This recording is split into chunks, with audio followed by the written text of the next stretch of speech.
À la une dans ce journal, lancement ce vendredi 21 juin des opérations gratuites de fente labiale et palatine, des opérations qui se font gratuitement. Les personnes atteintes de cette maladie étaient à l'hôpital général des références Mwangeji pour procéder déjà aux opérations. Toujours dans ce journal, l'accident de circulation qui s'est produit le mercredi 19 juin n'a pas laissé perplexe les familles éprouvées qui sollicitent la prise en charge de l'entreprise de victimes. Le détail, c'est dans ce journal. Mesdames, Messieurs, bienvenue dans ce journal. Les personnes qui souffrent de la fente labiale pourront dès à présent se réjouir. Une campagne d'opération gratuite de cette maladie qui divise la lèvre supérieure en deux parties a débuté Mwangeji en commune des Didala. La consultation et l'opération sont entièrement gratuites. Suivez. Hommes et femmes, petits et vieux, sont à l'hôpital général des références Mwangeji. Leur présence se justifie par le fait qu'ils veulent tous être opérés la fente labiale. Pour le tout petit, la consultation et l'opération se font sous l'œil vigilant de leurs parents qui ne peuvent qu'être satisfaits d'un tel acte. Nous tenons à remercier les gouverneurs des provinces et au président de la République démocratique du Congo, Félix Tshisekedi, pour avoir accepté de soigner nos enfants, car ils étaient vraiment déconsidérés.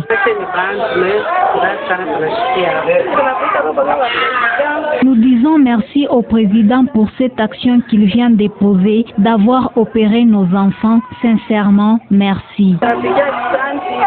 Par rapport aux années précédentes, cette opération se différencie des autres, à voir son importance. Un appel est à cet effet lancé. Nous sommes autour d'une cinquantaine, d'après les dernières estimations d'hier. Donc, ce sont des interventions qu'on appelle les plastiques, qui sont indiquées pour les enfants qui présentent les fentes labiales et les fentes palatines, c'est-à-dire les enfants qui sont nés avec une lèvre divisée en deux ou en trois, ainsi qu'un palais divisé en deux ou en trois.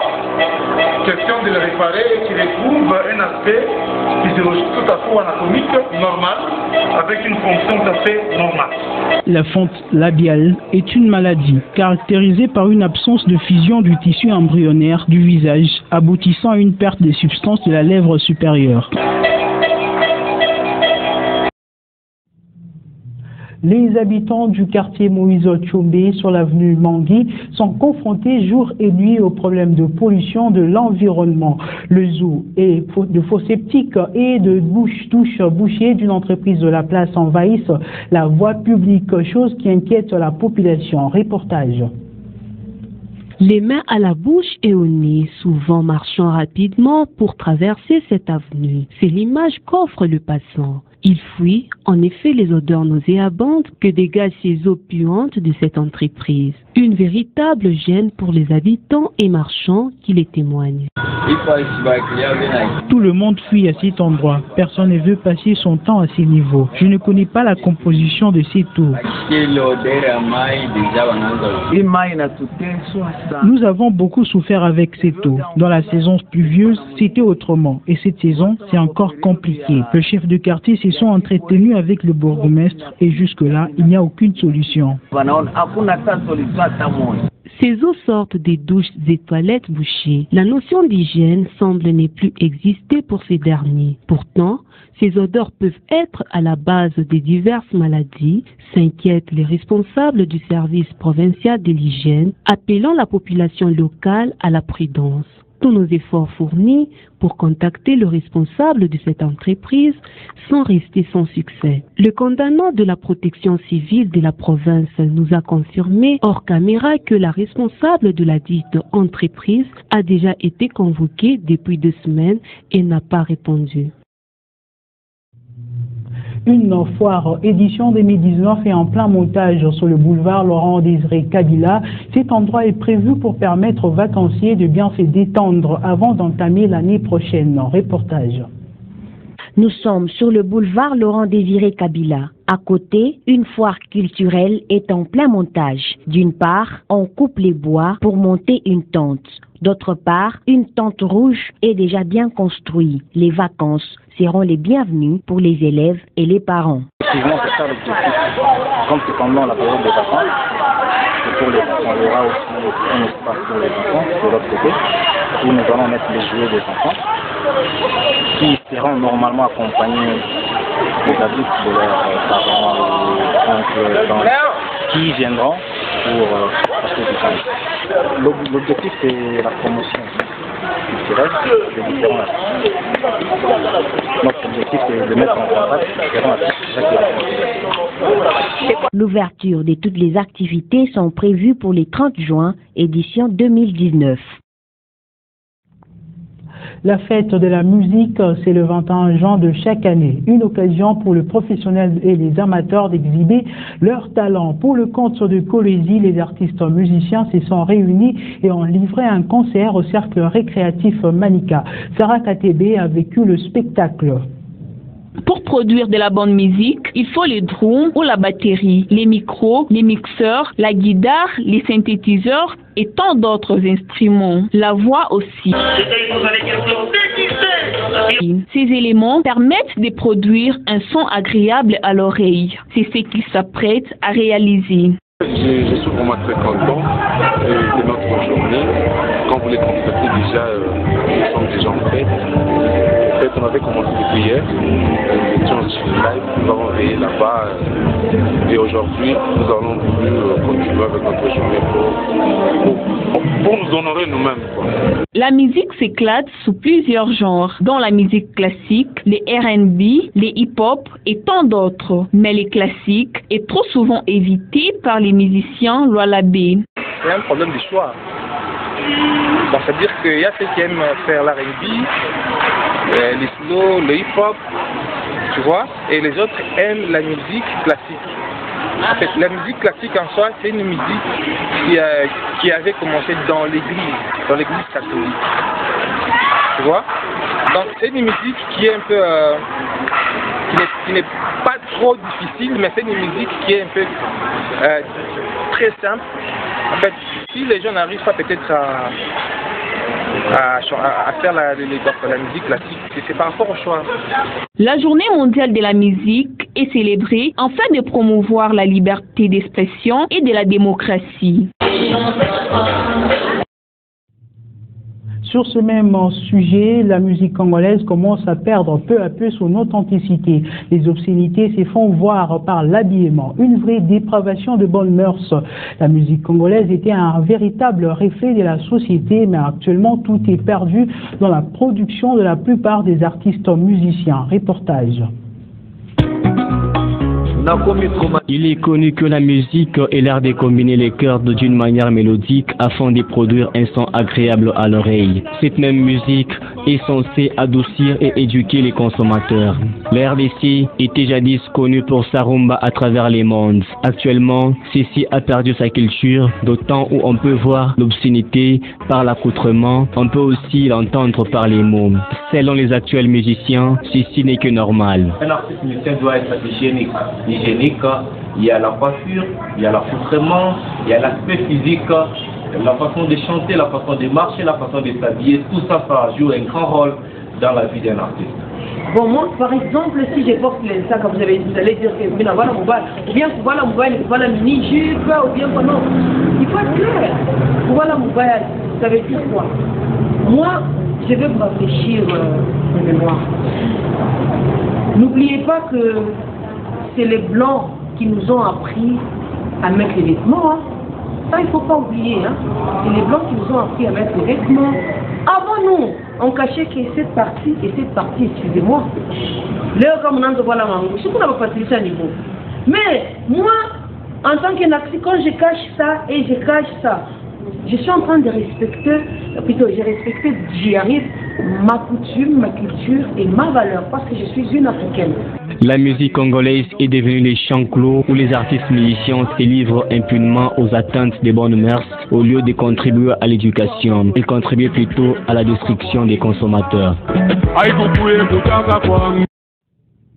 Les familles des victimes qui ont succombé dans l'accident de circulation survenu sur la route nationale numéro 39 mercredi 19 juin se sont rendues à l'hôpital et à la morgue de Mwangeji pour réclamer la prise en charge de soins médicaux et de l'enterrement des leurs. Selon eux, c'est l'entreprise qui les employait qui est à la base du drame. Reportage. Dans cet attroupement se trouvent les veuves, les orphelins et les parents qui ont perdu les leurs au cours du drame qui a tué plus de 10 personnes et qui en a blessé plusieurs sur la numéro 39, mercredi le 19 juin dans la matinée. Selon ces pauvres familles, l'entreprise est à la base de cet accident. La faute revient à l'entreprise. Nous voulons qu'ils prennent en charge tous ces corps pour les enterrer. Et quant à nous, nous voulons que les nôtres soient transférés à Lubumbashi. C'est là où il y a toute la famille. Que l'entreprise s'en charge pour amener les corps à Lubumbashi.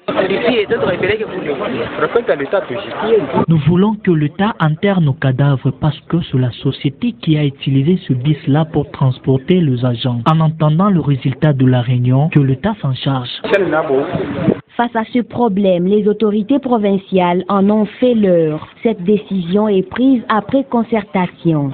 Mais l'entreprise a accepté de prendre en charge les frais funéraires, ce qui vient d'être fait aujourd'hui, afin d'empêcher à ce que les corps puissent rester dans l'état où ils sont. Il y a un corps qui doit être rapatrié à Lubumbashi, et c'est le seul cas qui est resté. Et l'entreprise est en train de commencer déjà les démarches pour que ce corps-là puisse être rapatrié à Lubumbashi. Désormais, toutes les entreprises doivent respecter le code du travail. Je lance automatiquement un appel à toutes les entreprises de mettre sur pied des bus convenables pour prendre les travailleurs.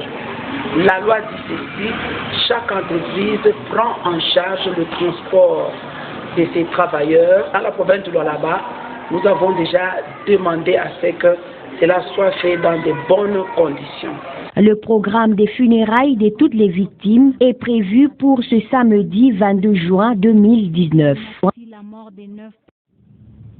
La modernisation du stade de Diour tend à sa fin. Ce stade pourra accueillir très bientôt le championnat national et locaux sous toutes leurs formes. C'est une déclaration faite par le gouverneur de province, Richard Mouyej-Manguez-Mons, au cours d'une visite qu'il a effectuée dans ces 10 stades.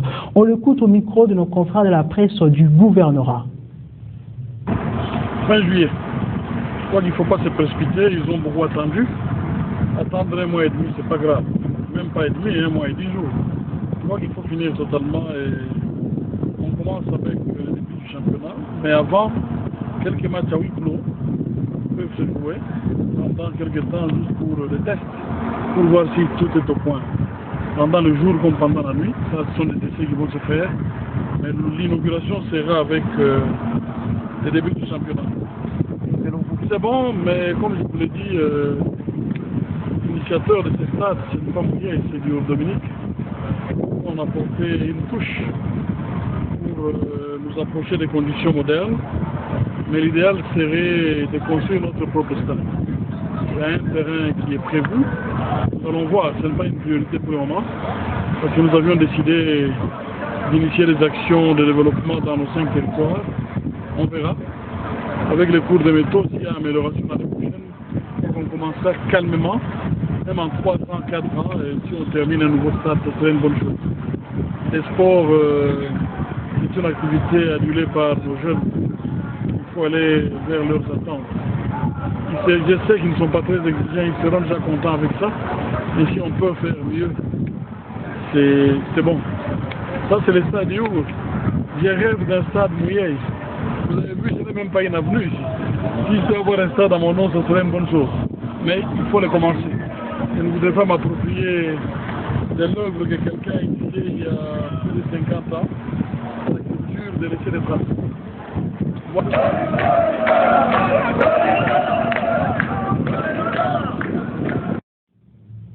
Les agents de la sous-traitance Tchovu appartenant à l'entreprise minière Kamoa sont dans la rue depuis le jeudi 20 juin revendiquant l'amélioration des conditions de vie de travail. Nikantenga était à leur rencontre. Voici son reportage. Une journée pas comme les autres pour ces agents de la sous-traitance Tchovu de l'entreprise Kamoa Copper. Au total, 200 travailleurs étaient face à leur destin. Ce 21 juin 2019 était pour eux une date fatidique ou une ligne rouge qu'il ne fallait pas franchir jusqu'à ce que leurs conditions de travail soient améliorées. Il dit, on avait rendez-vous avec l'entreprise Kamoa pour que l'on signe le contrat. Nous avons beaucoup patienté avec l'espoir d'obtenir ce contrat. Sans succès, nous avons fait rapport aux responsables. Monsieur Christou nous a promis, tout en nous garantissant qu'il allait nous répondre avant qu'il ne s'en aille. Et cette réponse serait positive. Aujourd'hui, quand nous sommes allés le voir, la réponse qu'il nous a donnée nous a beaucoup démotivés. Le travail parfois pénible, voire même à leur risque péril. Pour un tel travail, ils doivent se contenter des $130 comme salaire de base. C'est désolant. Je fais le travail de ménage et je perçois $130. Si je mourais aujourd'hui, qu'est-ce que je vais léguer comme héritage à mes enfants? Depuis l'existence de Kamoa, on ne prend pas les autochtones. On constate tellement les gens qui viennent d'ailleurs. Et nous sommes là comme si nous sommes incapables. C'est pourquoi aujourd'hui, nous barricadons la route que Kamoa nous engage. À défaut de cela, qui nous donne même ce contrat de Tchovu. Contacté à ce sujet, l'entreprise Kamoa s'est réservée de tout commentaire en traitant la production de Kamoa et à l'arrêt. Mesdames, Messieurs, c'est la fin complète de ce journal. Merci à vous de nous avoir suivis. L'actualité reste en continu sur www.wangu.info.